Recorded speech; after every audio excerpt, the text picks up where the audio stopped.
Jaya Radha Jaya Jaya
Jaya Mishtapad Paramahamsa Purachakachara Suttara Sadashvi Srimad Divine Grace A.C.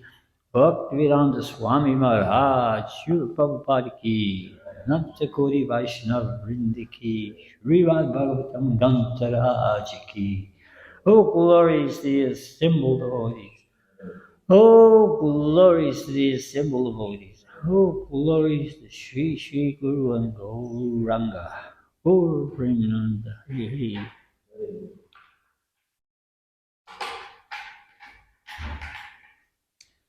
Om Namo Bhagavate Vasudevaya.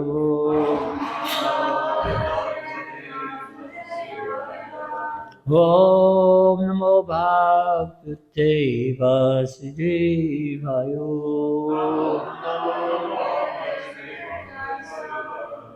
Om Namo Bhagavate Vasudevaya.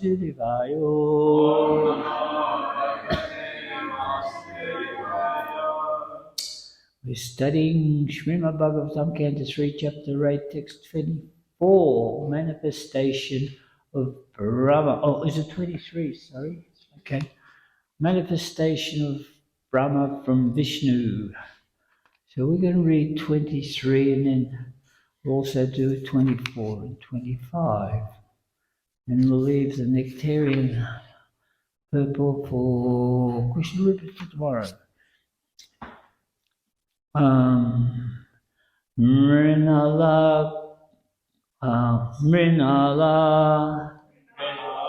Koryata Shesha Bhoga Kavyamka Ekam Purusham Shayanam Panat Tapatrayatu Ta Murga Ratna Jubhir Hatta Dvanda Yuganta Toye Murnalakora Yataseshabhoga Parankekam Purusham Sayanam Panatapatrayata Mudyanatna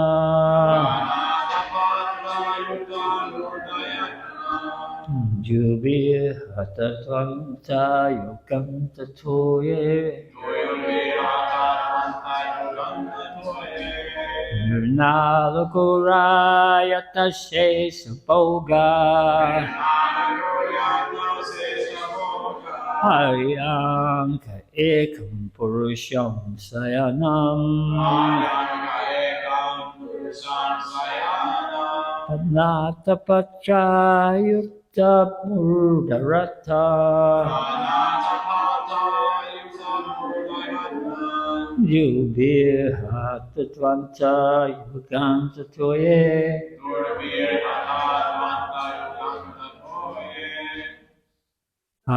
Mirnala, lotus flower, Gora, white all over, Ayata, gigantic, Shesha, Shesha Boga, body of Sheshanaga, Paryanke, on the bed, Ekam, alone, Urasham, Supreme Person, Shayanam, was lying, Fana Ataparaya, umbrella of a serpent hood, Ayuta, bedecked with, Murdha, head, Ratna, jewels, Jubi, by the rays, Hatadvanta, darkness dissipated,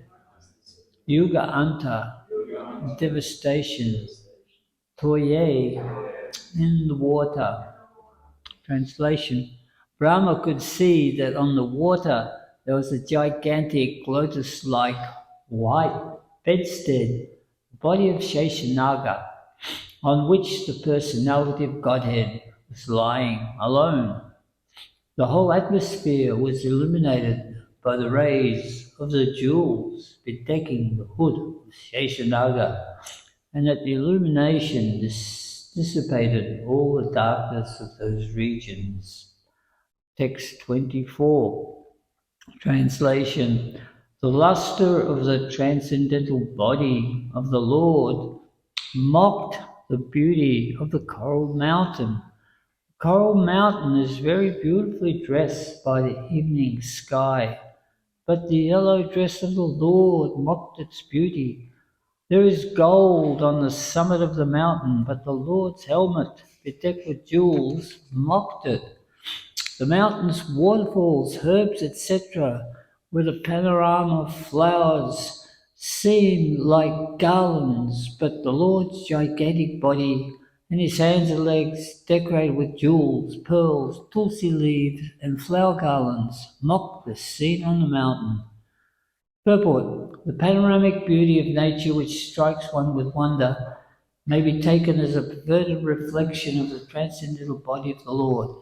One who is therefore attracted by the beauty of the Lord is no longer attracted by the beauty of material nature, although he does not minimize its beauty.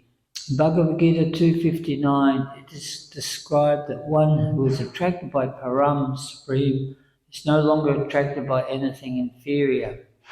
I'll just continue on to the next sloka, and Krishna Rupa can do text 26. His transcendental body, unlimited in length and breadth, occupied the three planetary systems, upper, middle, and lower. His body was self-illuminated by unparalleled dress and variegatedness, and was properly ornamented. Purport, the length and breadth of the transcendental body of the Supreme Personality of Godhead could only be measured by his own measurement because he is all pervading throughout the complete cosmic manifestation. The beauty of the material nature is due to his personal beauty, yet he is always magnificently dressed and ornamented to prove his transcendental variegatedness, which is so important in the advancement of spiritual knowledge. Amagena Timirandasya Jananjana Salakaya Chaksu Unditamena Tasmei Shri Gurve Namaha Durga Me Padimendasya Skalpate Gatimusa Kripa Yusu Janana Shantu Shantu Lamnam. So this is a very, very esoteric chapter that we are dealing with, the manifestation of Brahma from Garbhodaksha Vishnu. So this description started at the 12th verse and goes right through to the end till the 33rd verse about the beautiful form of Lord Vishnu, how he comes within this material universe. So it's a synopsis of a creation, but not the original creation. This is his appearance in the partial dissolution that we have at the end of the day of Lord Brahma. So we can understand this by the fact that he fills the three planetary systems, the lower, middle, and higher planetary systems, Bhu, Bhuva, Sva. So that usually occurs at the end of Lord Brahma's day. And at that point in time, all the residents of the heavenly higher planets like Mahaloka and Janaloka, they all move, they migrate to the planet Lord Brahma, Satyaloka. So at this particular time, it says that the Supreme Lord entered into this universe in his cosmic form, Garbhodaksha Vishnu, and for 4,000 yugas filled the universe full of water up to the third planetary system. So that's 4 days of Lord Brahma. 1,000 yugas is a day of Lord Brahma. So we were talking about that in great detail with Garuda Prabhu yesterday. So this is a very, very detailed chapter on the process of creation. It is very scientific, and sometimes for us mortals who are sitting here and listening to it, it's almost too much. Like here we have Lord Vishnu is filling the whole universe.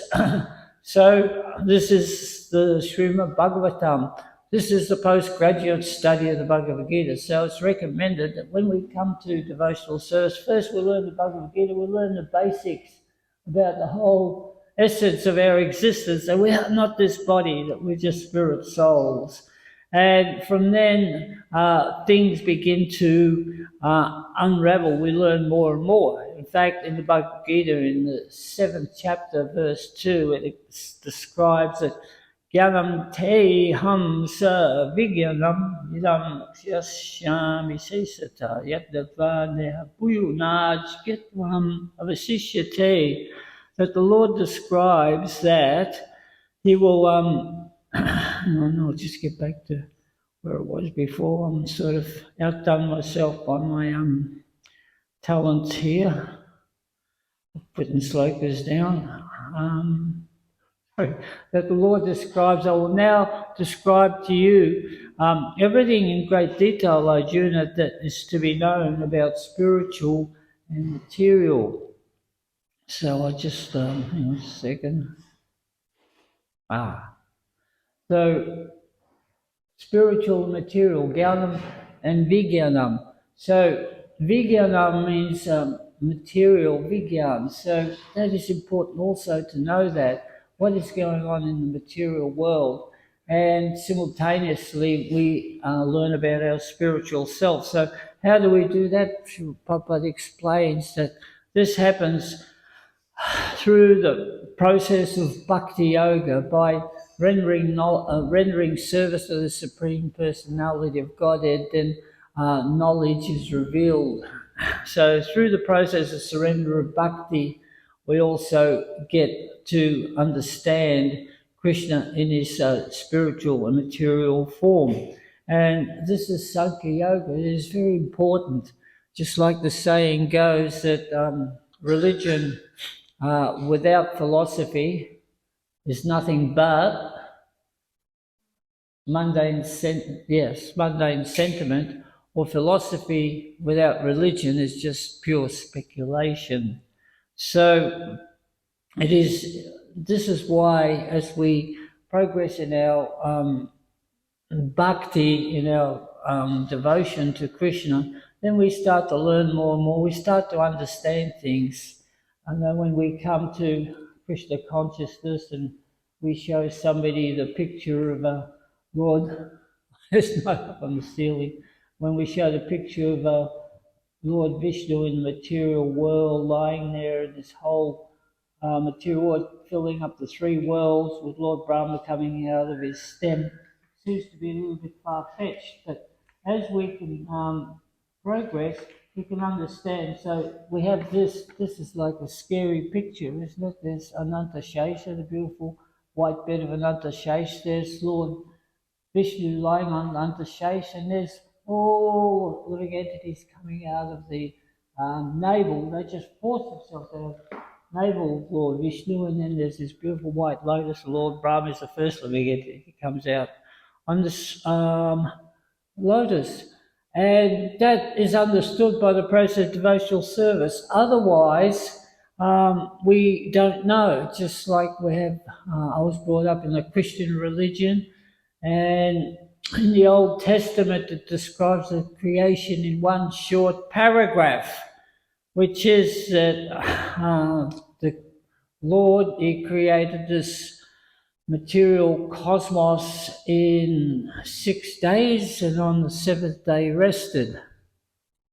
And then the skeptics will go, ha ha ha, that is really funny that he created everything in 6 days. But of course they don't know the time scales, that 6 days in the days of Lord Brahma can be quite extensive. But the very interesting thing about it says that on the seventh day he rested. So in the 12th sloka here, the first sloka, it says that Lord Vishnu, he entered into this universe and he looked like he was in a slumber, that he was resting just completely at ease, as we say in yoga, yoga nidra, right? He was just resting there, but his eyes were half open, so he was conscious, right? So he was always resting, he wasn't working. So when we hear in the Bible says that God created, that he was in the process of creation, then he had to rest, it doesn't actually tend towards being the Supreme Personality of Godhead. It more or less to points to the fact that it was Lord Brahma who was in the process of creation. But that's all we get in the Bible, that's all there is. So therefore, the philosophers and the scientists who want to know more say, well, this is just, what is it? It's just a figment of someone's imagination. So we have Lord Brahma here, the creator. So he comes out and it's his business to create. And as Guru Prabhu was saying in the sloka yesterday, he comes out, and the fact is that even though he created the day before, he still can't remember, because that day was 1,000 years of Lord Brahma before, because Lord Brahma slept for 1,000 years. And one of his years, of course, is 4,320,000 years of all the cycles put together, and you multiply that by 1,000, that's 12 hours of Lord Brahma. So he'd forgotten. So when he came out, he was looking around, as I said, and he was looking around for 100 celestial years. So that is quite interesting, that sloka, because it causes some controversy. But Srila Prabhupada says, with regard to that, with regard in relevance that 100 celestial years. So it's not the lifetime of Lord Brahma, who lives 100 years, but that's Lord Brahma's years. But celestial years, they could be applied in a couple of different contexts. That it's said that in the Srimad Bhagavatam that one day of a demigod's in the lower sphere is 6 months of our years. So 100 years is like 18,000 years, something like that, in the life of a demigod. Or alternatively, in the day of Lord Brahma, there are 14 Manus who also live a cycle of 72 yugas, so it may pertain in relevance to them, or celestial year, maybe just one day of Lord Brahma. But more so, it's sort of like relevant that we also hear from the seventh canto that Hiranyakasipu, he meditated for 100 celestial years also. So there are so many things we don't know. We can speculate. One person can say one thing, person can say another, but we don't know so much. This is what we hear because there is so much detailed information that is there. We don't know how the demigods, when they're born, how they grow up, how old they are. Are you born straight as a demigod, or do you have to grow up and learn so many things? Certainly we know that Brahma, he couldn't remember anything. So then he was pondering, so for 100 celestial years, in that point in time, he couldn't see anything, so he went back into the lotus stem for a period of time, and must have been really frightful because that lotus stem was full of living entities wanting to come out, and he didn't see anything there either. So then he was in full anxiety when he come back out, because it was inherent in him that he was the creator and he had to create, and he didn't know how. So then he heard, what did he hear from the Lord? He heard two syllables, ta and pa. So that was his devotional service. So he had to meditate on the Supreme Personality of Godhead. That was his bhakti. And so by that meditation, then he achieved that knowledge by which he could create. But not only that, in the sloka tomorrow, it describes that he achieved that spiritual knowledge of the Supreme Personality of Godhead, and he found out the nature and the form of the Supreme by that process of meditation. So similarly, when Krishna was telling Arjuna, will now explain to you that knowledge, which is, well, in the old days it said noumenal and phenomenal. I could never properly understand that. I just say material and spiritual knowledge, basically what it means, because you are my devotee. So because we are surrendering to the spiritual master in the disciplic succession, we learn this knowledge. So the more we actually absorb devotional service, the more we fix our mind on the study of the Shastras, more we begin to understand. But it's not that we learn everything. He said, I will now teach you everything. There's useful knowledge and useless knowledge also in respect to our devotional service. Just like, for instance, there is so much knowledge out there. So, like, we don't really have to know how many bolts there are on the tire of Vegeta's new tractor. Really, it's sort of, Mahamantra might put up his hand and say, I know. But there is so much knowledge out there, but actually we are wanting relative knowledge. And even that is so hard for us to understand in knowledge of the Vedic culture.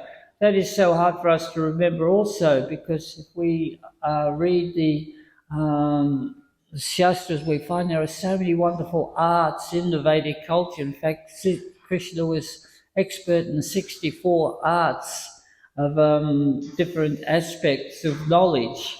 And of course, we are part and parcel of Krishna, and in minute form, we can also emulate some of these arts that Krishna was very expert at. Like, I'll just give a couple, maybe some other devotees can give me some more. But Krishna's expert at dancing, all the different ragas. There are so many different musical ragas, musical um, styles, face painting, facial expression, making things out of flowers, like swings and beds. There was pottery, weaving, and so on. Other 64 arts like that. So in our 100 years, it's not possible to actually learn all the, even some of, just a few of these arts, but we all have different tastes and talents. And through our process of devotional service, if we're attracted to one or two of these arts, then we become expert at them. So Lord Brahma, he through his tapasya, he heard from the Lord on and achieved the knowledge on how to manifest this creation, and the Lord used him as a vehicle to populate the universe. But the Lord also came within the universe. So in different incarnations, just like we have that song about the 10 avatars, the 10 different incarnations. So these are amazing pastimes of the Supreme Personality of Godhead, just like we have this form of Vishnu. But then further down the canto, we read about these other lovely incarnations, these avatars. One that really appealed to me, my imagination, was the boar incarnation, where it says that when that demon Hiranyakasipu was drilling the earth for gold, the earth sunk into the Garbhodakshaya ocean. And then the Lord incarnated as a boar incarnation. It's like what we know of boars. It's like a hog, or we have wild boars in Australia, and they're not very sort of good-looking creatures. But this one, the incarnation of Supreme Lord, was so beautiful. He was so gigantic that he could pick up the earth, put it back in its orbit, and it said that his tusks were shining and his hair was gleaming, and just one hair on his head was more beautiful than any other description of any beauty that there is, just like it says here, the coral mountains that are lit up. If you ever see coral, it's such a beautiful colour, but it's put to shame by the beauty of the Lord. So even the boar incarnation, which in our imagination, which we conjure up, isn't that great, look more beautiful than any other stunning material object in this whole universe. And then there's also the fish incarnation. What's the name of the fish incarnation? Matsya. That is another very, very interesting incarnation. I was meditating on that yesterday. It was all about a devotee called Markandeya Rishi, who was a great rishi. And this is right at the end of the event of the Muni. So it's relevant here because we have three devastations. First of all, we have that devastation where Lord Brahma is also wound up and the universe goes back within the body of the Lord. It's not like it's destroyed. All the living entities still stay there, but then they come back out. And then within that, when Lord Brahma is creating, he creates, and at the end of the day, there's not annihilation, just like what we're talking about, where Lord Vishnu is lying on the waters, the causal ocean expands itself up to those planets. And then the third partial dissolution is at the end of every Manu. So we know, we've just been talking about the 1,000 years of celestial years of Lord Brahma. So there's 14 Manus within this period of time. So you divide that, you get 72. So each Manu lives for a period of 72 years. So at the end of that period, there's also a partial devastation, not as big as the other one, but still there's floodwaters there. So at this particular point in time, there was this great soul, devotee of the Lord Markandeya Rishi. He was meditating, was sitting next to a little pond, right? Just I was sort of in my mind, I'm imagining the pond that we have here. And he saw a fish in there, beautiful fish, beautiful colour fish, and then the fish started to grow and started to talk to him. And it said, can you please, I've outgrown this pond, could you please put me in a bigger one? So he picked the fish up and say he put it in our pond down there, right? And it began to outgrow that pond. So he said, the fish talked to him, can you put me somewhere else? So he put him in the lake down there, right? And then pretty soon the fish outgrew that lake. And he had a relationship with Markandeya Rishi, like there was a connection there. So somehow or other he said, I'm too big for this lake. So by his mystic powers, Markandeya Rishi put him in the sea, in the ocean. And then the fish grew and grew and grew and grew. How big did it grow? Does anybody know? 8 million miles long. That's what it says. So that is understandable. It's just like, first of all, we have to, as devotees, we have to accept so much about the Lord's magnificent potencies. One thing that really is sort of completely sort of made me think very hard is that story about the Brahmana and the cobbler, where the Brahmana sees, they both see Narada walking past, and they both ask Narada, where are you going? He said, I'm going to Vaikuntha to see the Lord. Can you please tell me what the Lord is doing? They both asked that question. And then Narada goes to that place where the Lord is, and he said, oh, there's a Brahmin, I want to know what you're doing. He's also a cobbler. And the Lord said, well, tell him that I'm threading an elephant through the eye of a needle. So Narada Muni goes back, and the Brahmin says, what is my worshipful Lord doing? Oh, he was threading an elephant through the eye of a needle. Why, that is preposterous. Nobody could do that. How is that possible? I don't accept that. Don't accept it. And then, of course, the cobbler, he said, what's my worshipful Lord doing? And Narada Muni explained to him, he's threading an elephant through the eye of a needle. And the cobbler said, that's understandable. I can understand that. I think his reasoning was, if I'm correct, Madhibanda Prabhu, is that you see this banyan tree, it's this little seed, you plant it in the ground, and you get all these leaves and everything that happens in this, and each potential seed is a banyan tree. So I can understand that the Lord's unlimited. Is that right? Something to that effect. So the surrendered soul can understand about the Lord's potencies. So Satyavrata Muni tagged the ride because of the waters of the devastation, and it was just in between the Manus. So the Lord arranged for a boat for Satyavrata Muni to aboard with all the herbs. It says all the herbs of the earth, very similar to the Bible. But in the Bible, with Noah, it says all the animals. But here it says that Satyavrata Muni gathered the herbs. I'm not sure whether there were some other sages in the boat. And they floated in the waters of devastation for however long it took until the waters subsided. And that Markandeya Rishi became Satyavrata Muni in his next incarnation. So he became the Manu. So that was another one. So there was another incarnation, a magnificent fish incarnation.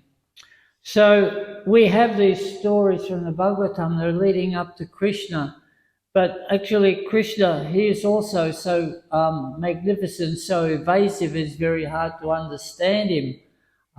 Sometimes in the past, like before I really knew much about Krishna, the first thing I heard was that Krishna was an amorous avatar of the Lord.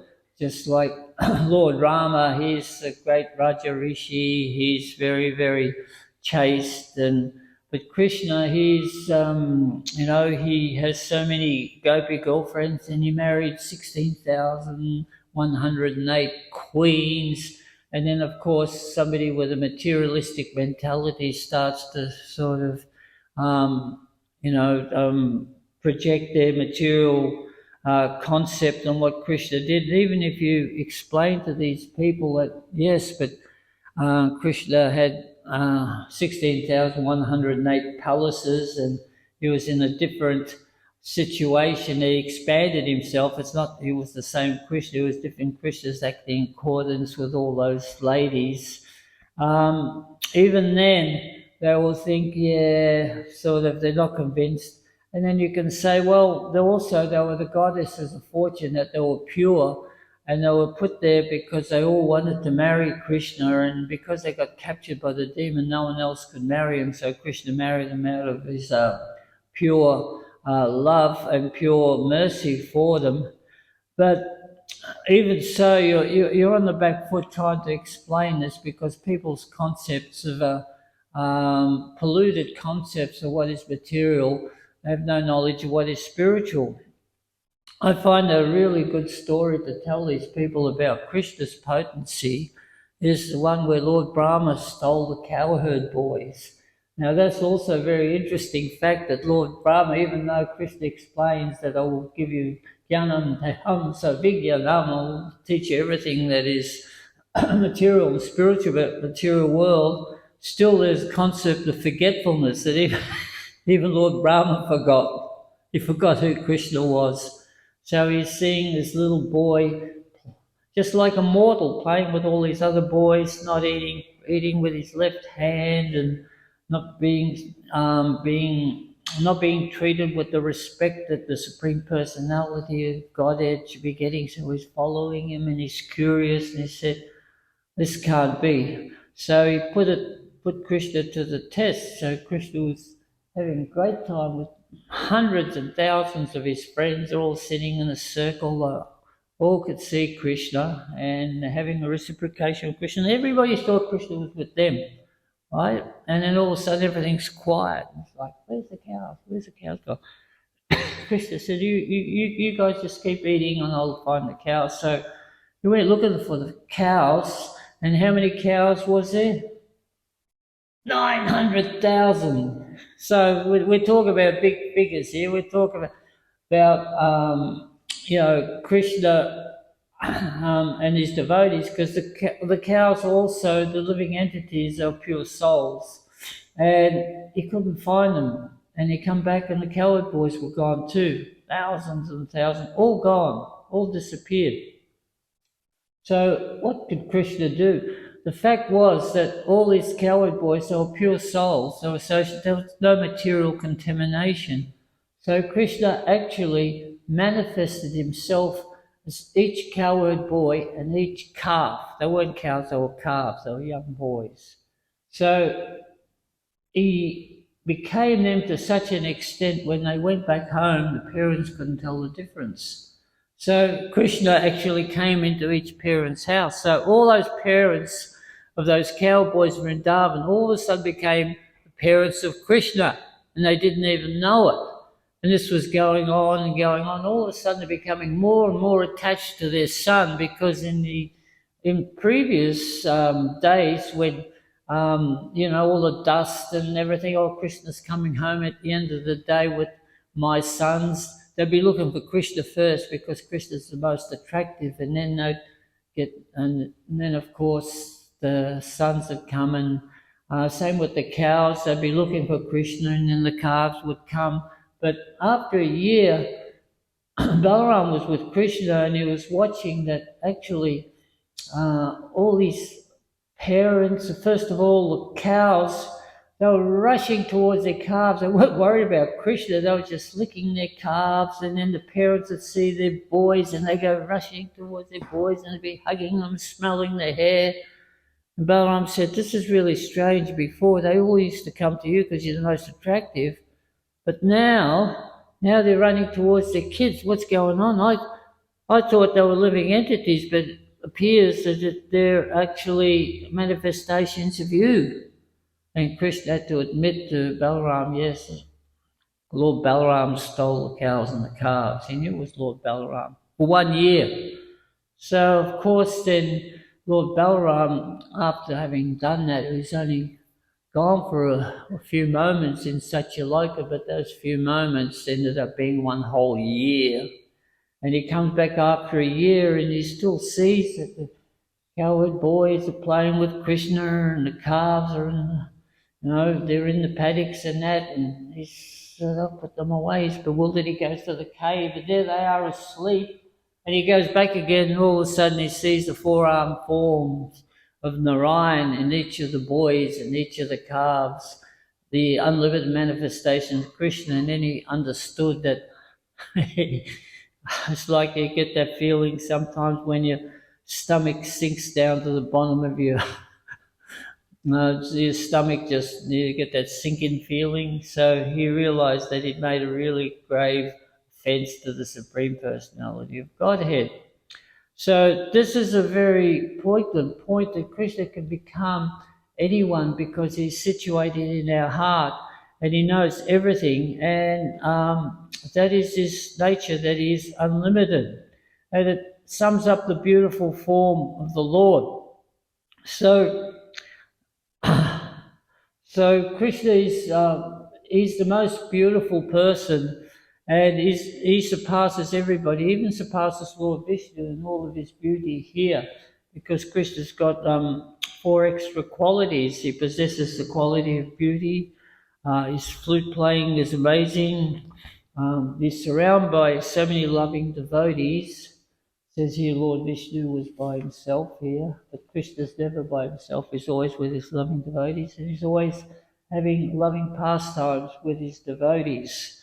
So what happens? So Gyanam Deham Savigyanam. So if we follow this process of devotional service, then actually Krishna will reveal himself in due course of time to us. It's not like we're going to see him jump out of the bushes, but actually when we look at Krishna, we see Krishna in our mind's eye.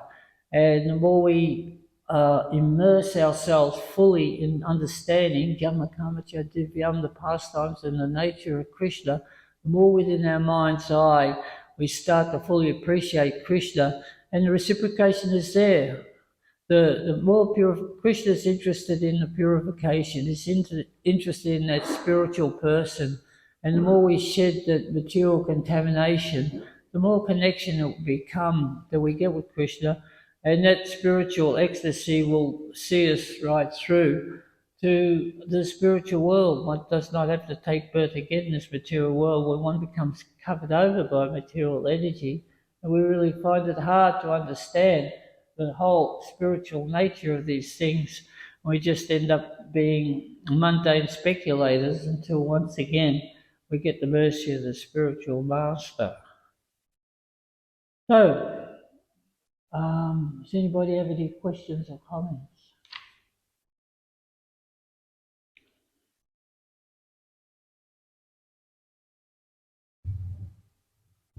Hare Krishna. Hare Krishna. Thank you very much for the class. Thank you. It's very nice shloka from Bhagavatam explaining the beauty of Lord Vishnu. I have a question, maybe. I actually have 2 questions. The first question is, could you help me to understand, could you clarify? I have heard a lot of devotees explaining that Krishna takes avatar of Vishnu, so Vishnu is avatar of Krishna. And then I have heard a lot of devotees also describing Krishna is actually a reincarnation of Vishnu. So I'm getting a bit confused about all that. Well, I think if you go to the Krishna book in the 10th canto, when Krishna's the scheduled incarnation, Paritranaya Sadnam Vinasya Chatuskratam, whenever there's a rise of irreligion and and the rise of demonic forces. So at that point in time, all the demigods, they went to Lord Vishnu up in a material, up in in the milk ocean, prayed to Lord Vishnu. And if you really want to go further, I'm not going to explain it here, but in the Garga Samhita, it talks about how Lord Vishnu actually takes him to the spiritual world. It is just rather amazing. And Srila Prabhupada actually said that Garga Samhita, we should read that also. He mentioned that. But they went to the Milk Ocean and they prayed to Lord Vishnu. So there's the first thing, that they prayed to Lord Vishnu for relief from the demoniac forces. So Lord Vishnu said, in due course of time, one of my incarnations will arrive. So that prayer, the demigods went back and he said, be prepared that, the Krishna will be coming. So that the demigods took birth in the material world. And so when Krishna was born, he was born with 4 arms, right? As a Vasudeva incarnation. Now you have to understand Vasudeva and Lord Vishnu. Lord Vishnu is just in charge of the material energy here. That's his form here. That Vasudeva is in charge of the Narayan, all the planets, the Vaikuntha planets, and they all come from the original Krishna. That there are 4 expanses of Krishna. That the Sankashan, from Sankashan comes Balaram, and the other Sankashan, and he's Krishna's, all of Krishna's paraphernalia. There's Vasudeva, who actually Vasudeva, Pradyumna, and Aniruddha, and the Vasudeva incarnation becomes Lord Vishnu, like that. So they all come from the original. So then, of course, when Lord Vishnu deems that when Lord Vishnu is there and it's time for Krishna to come, Krishna appears. But he appears from the spiritual world. He doesn't appear. He appears from his own spiritual world, his own original form, and he brings his own Shaktis and everything with him, all his servants and that. And it's described that actually he has 4 more qualities than Lord Vishnu, so he is greater than Lord Vishnu. He just comes as an avatar. So a lot of people don't understand Krishna, that he's the supreme original, Ishvara Paramakrishna Satchidananda. He's the original Satchidananda. They will say that he's just an incarnation and he's an amorous, like what I was saying, is an amorous God and so forth and so on. But they don't understand that Krishna's qualities are beyond that of Vishnu. And I'll finish off with this one story where the gopis lost Krishna in they were having pastimes in one forest in Vrindavan. All of a sudden Krishna disappeared. But Krishna wasn't very good at hiding. You know why? Because he was effulgent. He had this beautiful effulgence. So at night time, he could be seen, right? He wasn't really, and the gopis were closing in on him. So then he changed himself into the form of Vishnu. So Vishnu in all his beauty was there in his 4-arm form, and the gopis come across Vishnu and praying to Lord Vishnu, paid their obeisances, and they go, have you seen Krishna?